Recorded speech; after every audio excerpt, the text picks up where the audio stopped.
अब लड़का अपनी भूख मिटाने के लिए एक बड़ी मछली को पकड़ लेता है। मछली अपनी जान बचाने के लिए तड़प रही थी। लड़का तड़पती मछली को शांत कर देता है, लेकिन लड़के को दुख था कि उसने किसी की जान ली है। वो ऊपर वाले का शुक्रिया करता है। फिर लड़का नाव के पास जाता है और उस मछली को नाव में फेंक कर टाइगर को बाहर बुलाता है। कई दिन से भूखा टाइगर अपनी भूख मिटाता है। लड़के में एक दया थी, वो जानवरों के दर्द को पहचान सकता था। अब लड़का धीरे से नाव के ऊपर चढ़ता है और डंडे को उठाने की कोशिश कर रहा था। तभी टाइगर बाहर आ जाता है। लड़का बहुत ज्यादा डर गया था और लड़के के चेहरे पर एक मछली लगती है। लड़का मछली को उठाकर टाइगर की तरफ फेंकता है, लेकिन वो मछली उड़कर भाग जाती है। टाइगर को पछतावा होता है कि उसके हाथ से एक मछली निकल गई, लेकिन इनके लिए कुछ बड़ा होने वाला था। अचानक यहाँ एक मछलियों का तूफान आता है। सभी मछलियाँ उड़ने वाली थी। ये नजारा देखने में बेहद कमाल का लग रहा था। नाव में बहुत सारी मछलियाँ हो चुकी थी, लेकिन लड़के को टाइगर से खुद का बचाव भी करना था। वो टाइगर को डराते हुए एक बड़ी मछली अपने लिए उठाता है और उस मछली को खाकर अपनी भूख मिटाता है। लेकिन अब लड़का ठान लेता है कि उस खूंखार टाइगर को ट्रेंड करेगा, उसे एक समझदार जानवर बनाएगा, जिससे दोनों इस नाव पर आसानी से सफर कर सके।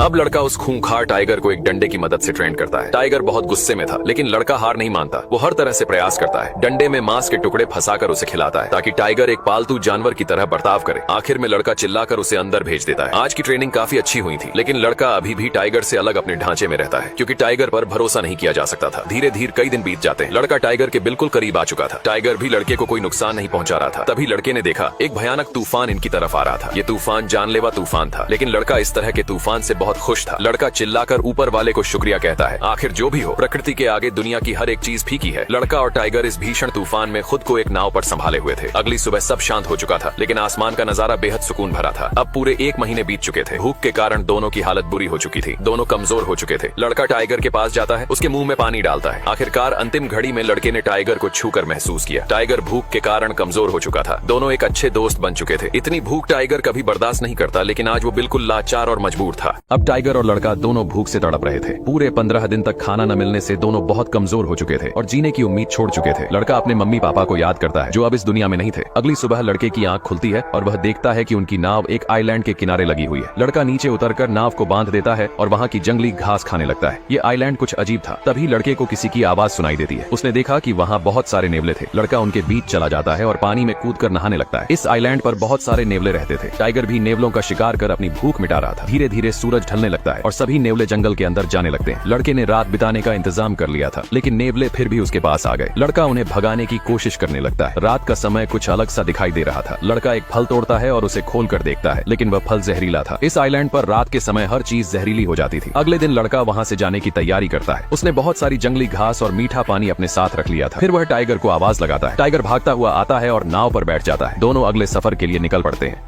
कई दिनों बाद वे समुद्र के किनारे पहुंचते हैं। लड़का रस्सी पकड़कर नाव को खींच रहा था, लेकिन उसमें अब जरा भी जोर नहीं बचा था। वह समुद्र के किनारे गिर जाता है। ये सफर काफी कठिनाइयों से भरा था। टाइगर नाव से नीचे उतरता है, लेकिन वह इतना कमजोर हो चुका था कि उसे चला भी नहीं जा रहा था। धीरे धीरे टाइगर जंगल की ओर बढ़ने लगता है। लड़का उसे ही देख रहा था और यही सोच रहा था कि टाइगर उसे एक बार पीछे मुड़कर जरूर देखेगा, लेकिन टाइगर बिना पीछे देखे जंगल में चला जाता है। तभी कुछ लोग आते हैं और लड़के की मदद करते हैं। हालांकि लड़का बहुत रो रहा था। लड़के की जान तो बच गई थी, लेकिन उसे इस बात का गहरा दुख था कि टाइगर ने एक बार भी पीछे मुड़कर नहीं देखा। वह टाइगर जिसके साथ लड़के ने कई महीने कठिनाइयों में बिताए थे। दोनों ने मिलकर उस दर्द को सहा था। यह एक गहरी दोस्ती थी, लेकिन एक तरफा दोस्ती थी। चाहे दोस्ती हो या प्यार, अगर वह एक तरफा हो तो दोनों ही जहर के समान होते हैं। ये कहानी यहीं समाप्त होती है। आपको ये कहानी कैसी लगी जरूर बताइए।